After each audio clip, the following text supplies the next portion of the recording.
ऐसा क्यों होता है कि जब भी हम विपक्ष में होते हैं तो बिहार के लिए विशेष राज्य का दर्जा का मांग करते हैं, और जब हम सरकार में हो जाते हैं और हमारी मांग को ठुकरा दिया जाता है फिर भी हम खामोश रहते हैं।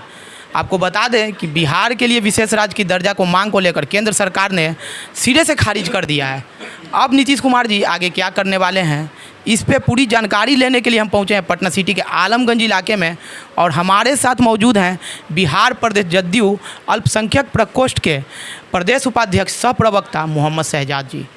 तो चलिए इनसे बात करते हैं कि मिलेगा बिहार को विशेष राज्य का दर्जा या फिर अभी टाल मटोल चलता रहेगा। तो चलिए बिना समय गवाए बात करते हैं, लेकिन आगे बढ़ने से पहले नमस्कार, मैं प्रकाश चंद्र और आप देख रहे हैं बेखौफ आवाज़। सर, बिहार को विशेष राज्य का दर्जा की जो मांग की गई थी उसको केंद्र सरकार ने खारिज कर दिया है, क्या कहिएगा इस पर?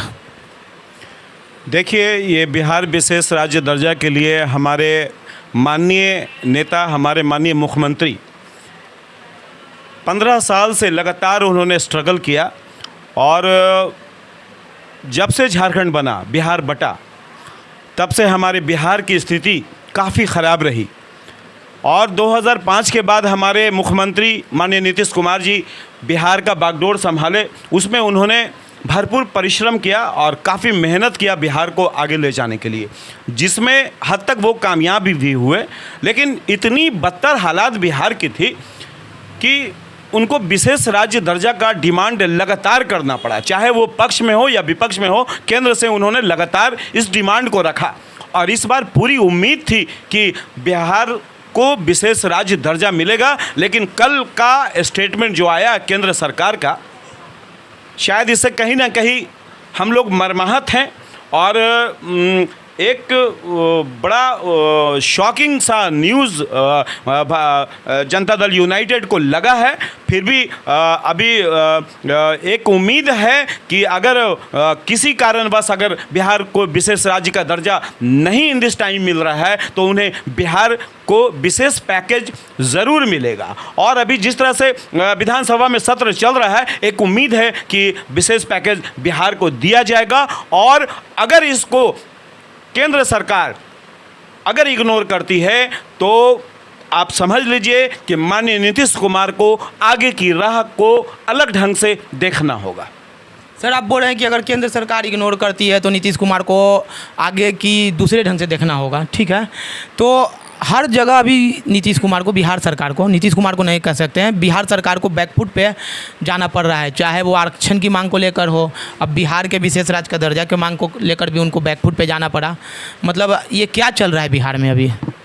देखिए, सच तो ये है, जनता दल यूनाइटेड बिहार में एक मजबूती से अपने अस्तित्व को बनाया हुआ है, जिसको लोग घटाने की कोशिश करते हैं। चाहे वो एनडीए का कोई भी संगठन हो, वो चाहे वो विपक्ष हो या एनडीए में जो लोग हैं, हद तक नीतीश कुमार के टांग को खींचना चाहते हैं, इसलिए कि उनको पता है कि बिहार में जब तक नीतीश कुमार हैं उनके आगे कोई टिकेगा नहीं। जिस तरह का वो वर्क करते हैं, जिस तरह से बिहार को वो डेवलप कर रहे हैं, और जिस तरह से बिना कोऑपरेशंस का बिहार को जिस तरह से वो ऊंचे ओहदे पे ले गए हैं, वो काबिल तारीफ़ है। इससे बिहार के अदर जो लोग हैं, जो पॉलिटिशियन हैं, उनसे घबराते हैं। इसलिए नीतीश कुमार को एट एनी हाउ कहीं ना कहीं से इस बार बिहार को विशेष राज्य दर्जा और नहीं तो विशेष पैकेज उनको देना पड़ेगा। और जिस तरह से माननीय नीतीश कुमार को इग्नोर किया जा रहा है, उनकी बातों को इग्नोर किया जा रहा है, इससे आने वाले समय में शायद कहीं ना कहीं फिर एक मामला अलग ढंग से आएगा। जब विशेष राज्य के दर्जा को मांग को ठुकरा दिया गया केंद्र सरकार द्वारा, तो राजद सुप्रीमो लालू प्रसाद यादव ने कहा कि नीतीश कुमार को इस्तीफा दे देना चाहिए। क्या लगता है, कितना मतलब दे देना चाहिए इस्तीफा क्या? देखिए, ये उनका जो स्टेटमेंट है माननीय लालू जी का, वो हड़बड़ाहट में दिया हुआ एक स्टेटमेंट है लालू जी का। अभी विशेष अभी विधानसभा में अभी सत्र चल रहा है, उसमें आप 2-4 दिन में आप देखें कि बिहार के लिए माननीय मोदी जी क्या देते हैं। पहले इसको वेट एंड वॉच उनको करना चाहिए था, उसके बाद इस तरह का स्टेटमेंट देना चाहिए था। माननीय नीतीश कुमार को इतने हल्के में बिहार के और हिंदुस्तान के पॉलिटिशियन ना लें। उनकी सोच काफ़ी ऊपर है, ये बात आप जान लीजिए। इसलिए कि वो भी वेट एंड वॉच कर रहे हैं, वो बिहार के लिए ही हैं। अगर उनको केंद्र में अगर उनको वर्क करना होता तो आज वो एनडीए में एक अच्छे ओहदे पे होते, शायद वो प्राइम मिनिस्टर होते, शायद वो प्राइम मिनिस्टर होते, लेकिन उन्होंने उसको इग्नोर किया और इग्नोर करने के बाद बिहार को सत्ता को संभाला है और एनडीए माननीय मोदी जी से उन्होंने कंप्रोमाइज़ किया है और कंप्रोमाइज़ करके बिहार को आगे ले जाने करके अपनी बात को रखा है। और अगर इस बातों को अगर माननीय मोदी जी, भारतीय जनता पार्टी, एनडीए अगर उनको इग्नोर करती है तो इसका उन्हें हर्जाना भुगतना पड़ेगा। विधानसभा का सत्र चल रहा है और यहाँ पे नेता प्रतिपक्ष ही उपलब्ध नहीं है, क्या कहिएगा?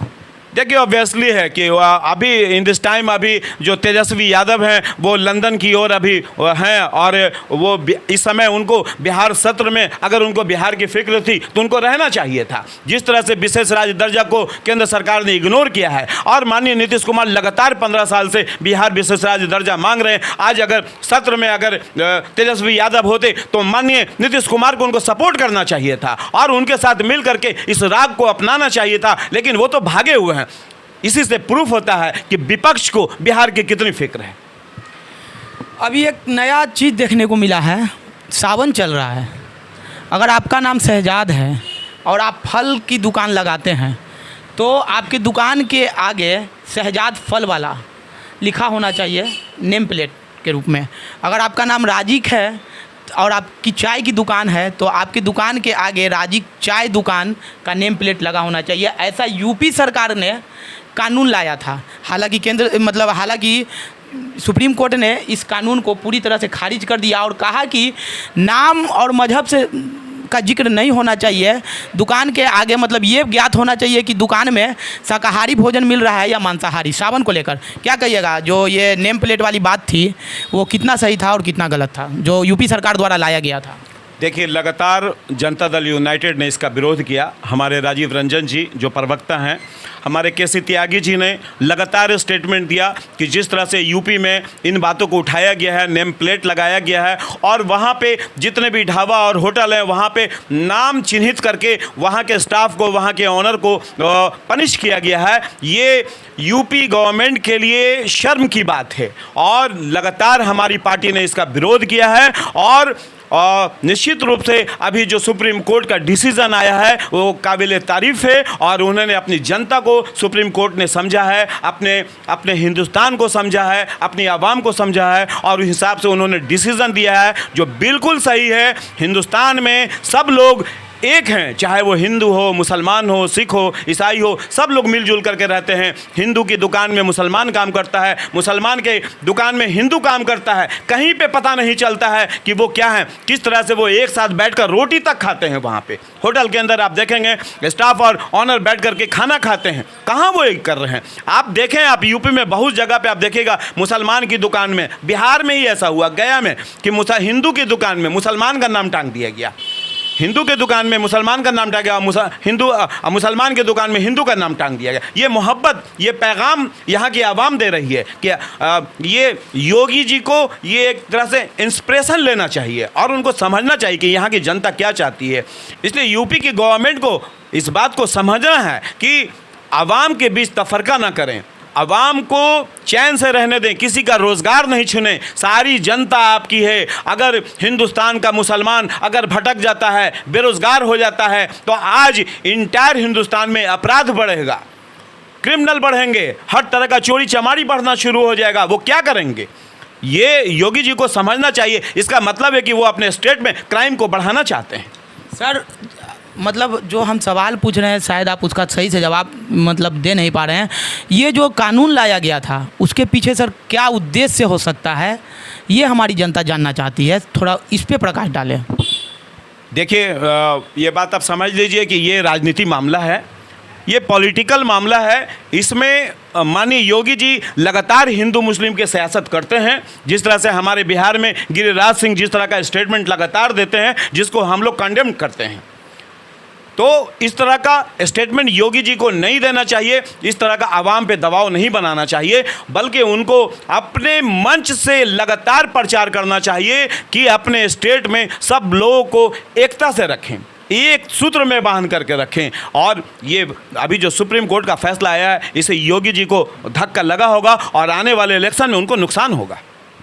सर अभी सावन का महीना चल रहा है, क्या कहना चाहेंगे हिंदू भाइयों को 2 लाइन में? सबसे पहले तो कल पहली सोमवारी थी, बहुत बहुत मुबारक हो। इंटायर बिहार से लेके इंटायर जहाँ जहाँ पे सावन हिंदुस्तान में मनाया जाता है, तहे दिल से हम लोग उनको मुबारकबाद देते हैं और इस पूरे सावन के महीने को मोहब्बत के साथ मनाएं।